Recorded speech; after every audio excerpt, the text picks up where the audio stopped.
frame? All right. Sweet. We going?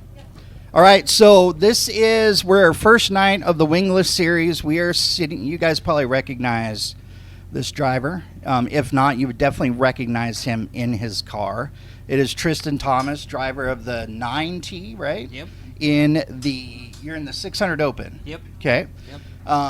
He is currently second in points in his division for the season at Deming this year, which is absolutely outstanding. Yeah. So, looking forward to tonight's race, I'm assuming? Yeah, definitely. Me and Jared have had a points bout all year, really. It's kind of been him capitalizing when we got a bad night, and then we capitalize when he's got a bad night. So it's been a good year. And, So to get second at this point in the season, I mean, it's safe to say we're 2/3 of the way through the year. Yep. What is it? I mean, what has been the biggest factor to get you second points to this point? I mean, a lot of it's just making sure you're finishing, and even on bad nights, making sure you make up as much as you can. Like one of the nights, we were trying something new, didn't really work out. Qualified 17th. Okay. And we just dug deep. Me and my dad just kind of went back to what we knew, and kind of back to basics sometimes is better it than trying to is. swing for the fences, right? Yeah. So I'm kind of curious. I consider you an upper tier driver within the sprint car world. I mean, to do what you do consistently. Like through your life, I mean, was there a certain point, or is there a certain incident that occurred in your life where you went, "This is what I want to do"? Like, was there a moment of euphoria that you went, "Yes, I think I want to be a sprint car driver. This is what I want to do for my job"? I don't know. It's kind of just been pegged to that's what I wanted to do since I could remember, really. My dad raced, his cousins raced, and we think through quarter midgets we had some success and kind of just carried it out from there. Sure. It's working. Yeah. Whatever you're doing, I mean, keep that special sauce. Yeah. So I know you said your dad raced. Outside of your dad and maybe close relatives, do you have a racing idol, somebody that you looked up to and maybe currently look up to? I mean, Casey Kane was definitely, I think that's a lot of people's icons around here. Yeah. Just being one of the very few guys to make it out of Washington and make it stick too, So especially being from Cedar Woolley doing that whole thing. I mean, that doesn't happen very often. Yeah. Absolutely. Yeah, for sure. Okay, so this is going to be a question. I know that there's a lot of younger drivers here that look up to you, and they see you being successful and being consistent night in and night out. If you had a piece of advice to that kid who's maybe driving a junior sprint, wants to be you, what kind of advice would you give them? What's the one piece that you wish you had coming up through the ranks? I mean, the biggest thing is just focusing on driving line, really, and making sure you keep your composure and find that driving line. Watch the fastest guy. If you're the slowest guy, that's what I used to do, is sit in the stands if I'm not racing and my class is out there.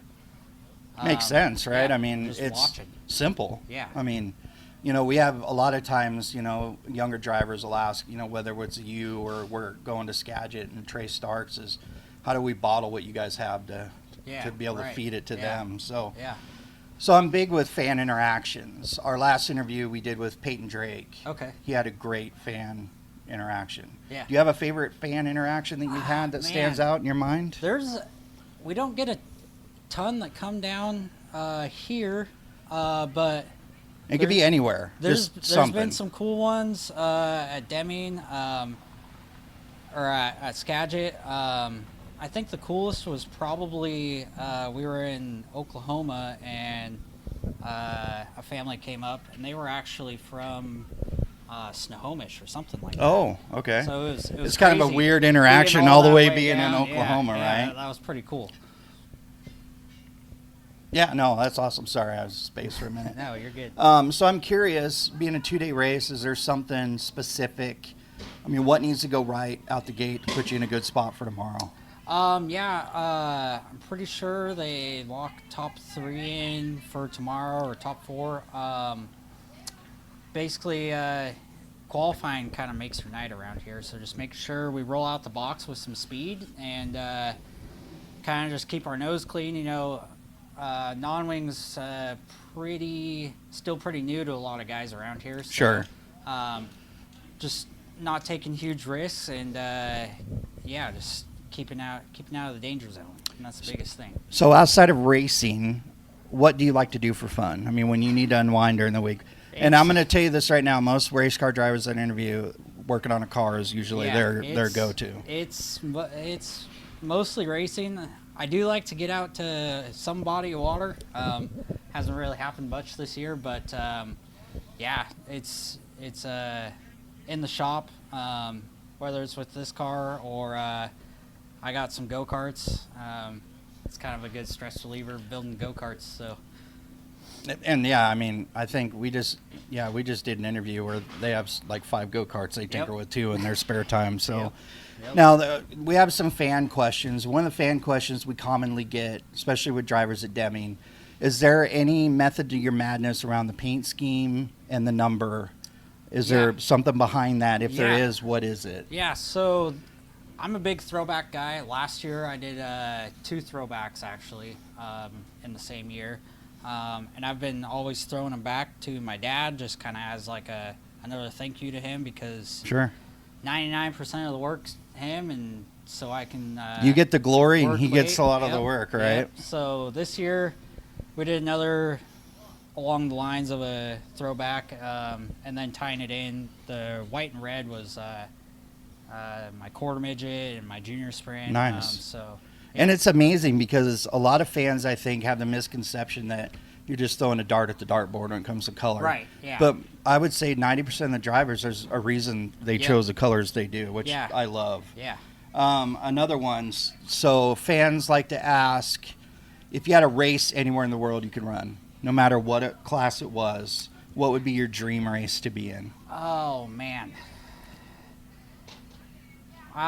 There's a couple big micro races I would like to do. High Bakes Hustle at Southern Illinois Speedway would be really cool. That's unique. That's the first time we've heard anybody say that. And then pretty common with a lot of people is going to Australia or New Zealand or doing some midget stuff down there would be really cool. Yeah, and people are amazed on how big sprint car racing is in Australia. Oh, it's crazy. Yeah. Yeah. All right, so one last thing. If you had a class of car you could run, anything, could be F1, NASCAR, high limit, what would it be? What would be your dream? Really non-wing sprint cars. I've always been a non-wing guy. Did the open midget stuff, did the focus midget stuff, and for whatever reason, just anything without wings on it's always attracted me. Maybe Silver Crown would be cool too. Yeah, that's fun racing. Yeah. There's something to be said about a sprint car without a wing. It's a certain level of sexy, I think. Yeah, for sure. So where can fans see you on social media? Do you guys have? We got a Facebook page, Tristin Thomas Motorsports, Instagram's same deal. TikTok is Tristin9T. And we'll put all that information up on this interview so everybody can see and go to that. Yeah. So the number 9T, Tristin Thomas, big things are going to be happening for this young driver here at Deming's. I almost said Skagit. At Deming Speedway. So going to be looking for great things out of Thanks the 9T. so much for watching our latest creation from the stands P&W. So you're probably wondering who's responsible for creating this podcast. Well, that would be Jimmy and Stacy. Who is the guy in front of the microphone all the time? Well, that would be Jimmy. Who's producing our episodes? Well, that will be Jimmy and Stacy. Who am I talking to on the social media side and who's creating all that wonderful social media? Well, that would be Stacy. A special thanks goes out to Top Shelf Galaxy Productions, and of course, a special shout out to Ice by Stacy Media for all the great graphics and animations. So please like and subscribe and turn on your notifications so you know when our latest hits the airwaves. You can find us across all social media platforms at From the Stands PNW. Once again, thank you so much for watching.